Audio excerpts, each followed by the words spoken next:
Guys, so we're gonna start reading this book. I have planned to read books for you guys and never tell you this. This is Kobe Bryant, The Mamba Mentality. How I Played. Introduced by Phil Jackson.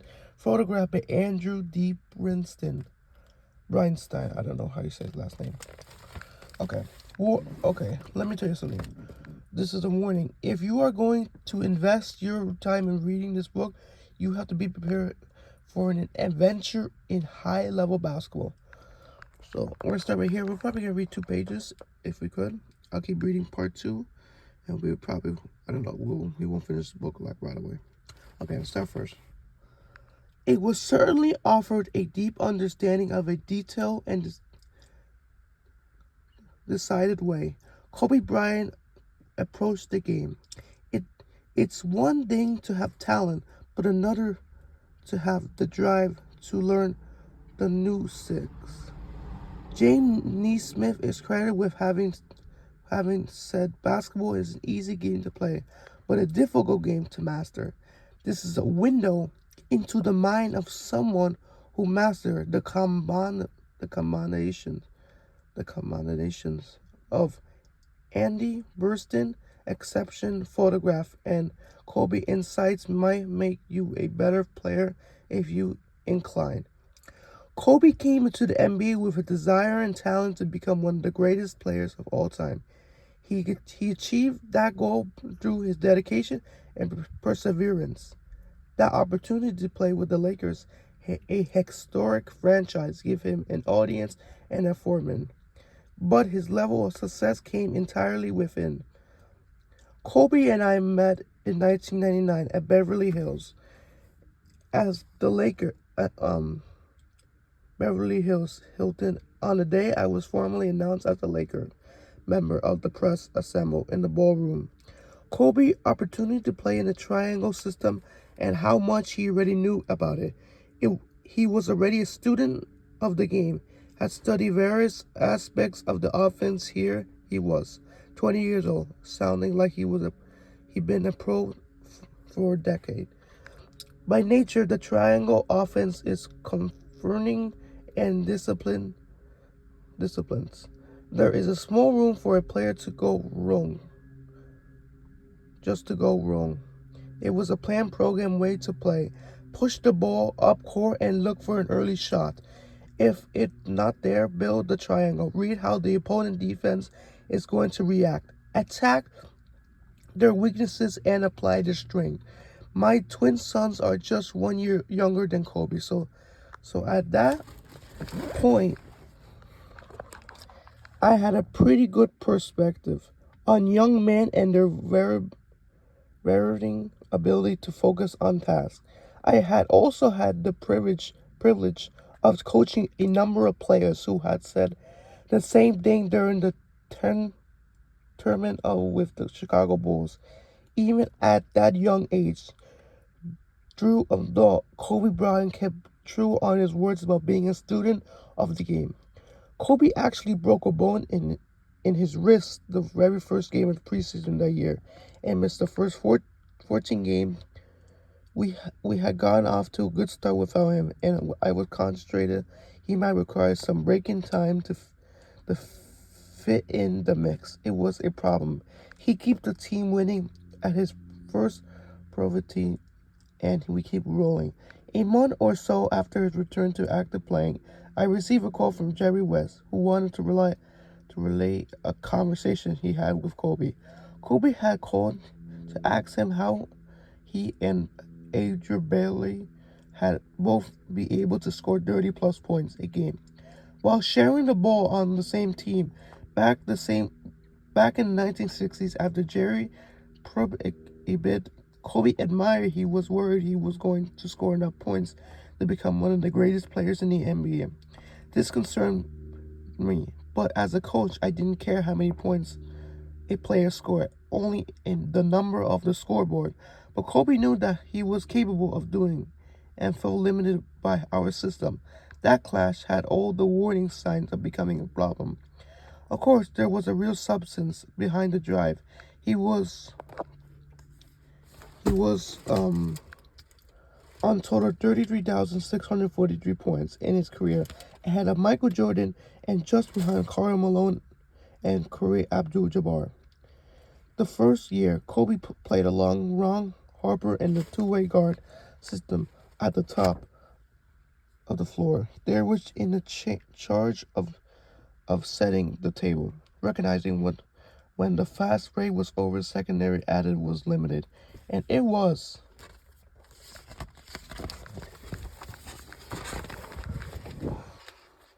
Time to set up this triangle system. Naturally, there was always a temptation to push the envelope, and sometimes Kobe will be ragoon. He break from the plan to create an opportunity for himself, and it would jam our offense flow. So we have a conversation about not trying to take over a game.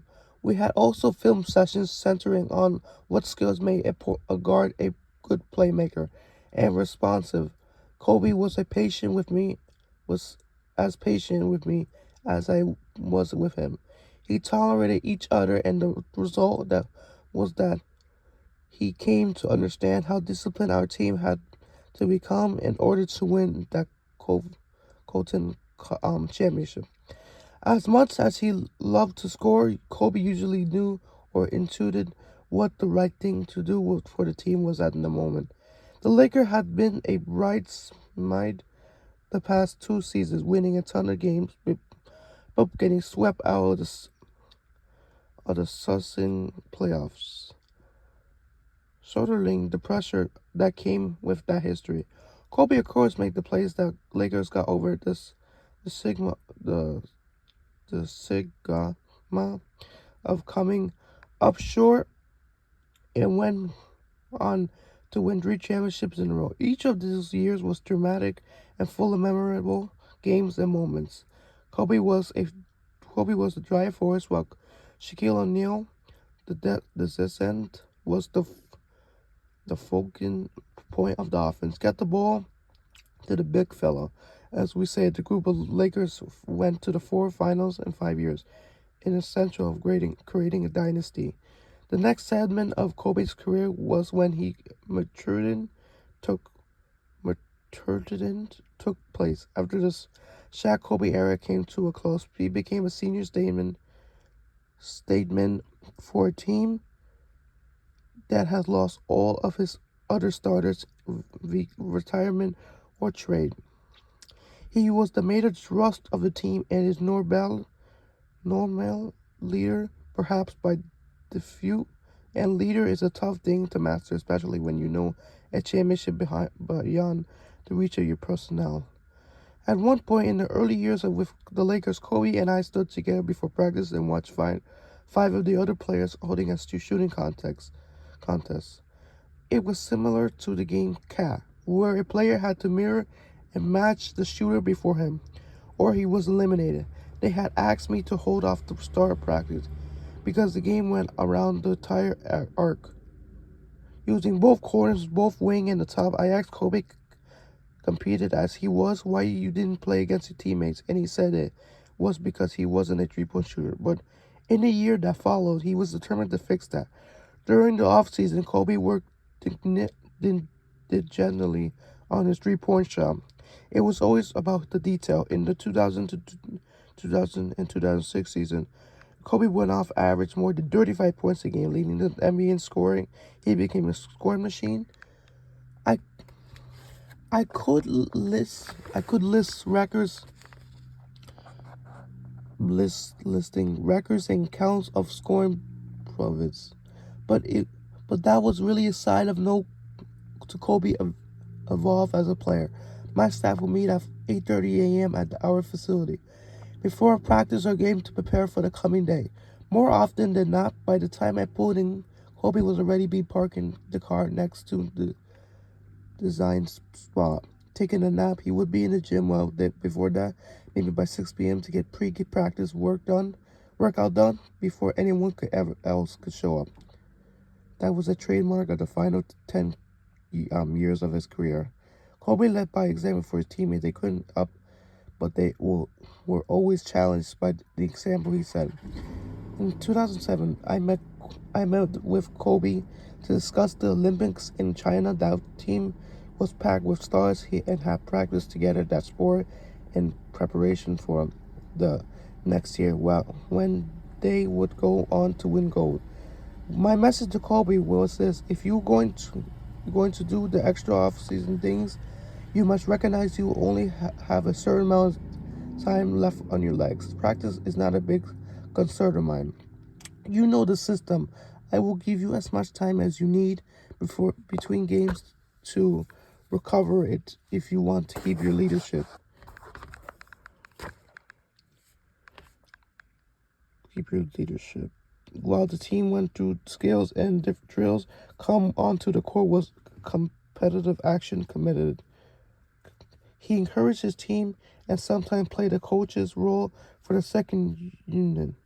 I was watching Kobe going through extreme routines to get himself ready to play games, and there might have been a window of 5 or 6 years left in his career. Again, he changed the landscape and determination to extend his physical prime between Norman. He played almost 10 more years of high intense basketball would stand as a measure of his character. The photographs in this book are a testament to the manner of which Kobe has thought about the game. In fact, the next Kobe approach basketball has prepared him for the next phase of his life, ones that already look interesting and intense as his long with the Lakers career. Guys, that's the introduction. So, in the next page, we're gonna get into chapter 1. So, there's more to this. This is gonna be about him, Kobe. He had no fear, but this is the introduction about him. It was too patient. I hope you guys enjoyed it. I'll do more. Look, this book has about 230 pages, so this is not gonna take one day to do, guys. Alright, guys. I'll see you next time with another video. I normally don't do these videos often. If you guys enjoy it, I'll keep doing the videos. If you like it, I'll do videos anytime you like, guys. Obviously, I can do anytime you want. Alright, guys. Peace, and I'll see you in another video until next week. I'll start doing these videos if you guys enjoyed it, really. Okay? Alright, guys. Peace. Bye.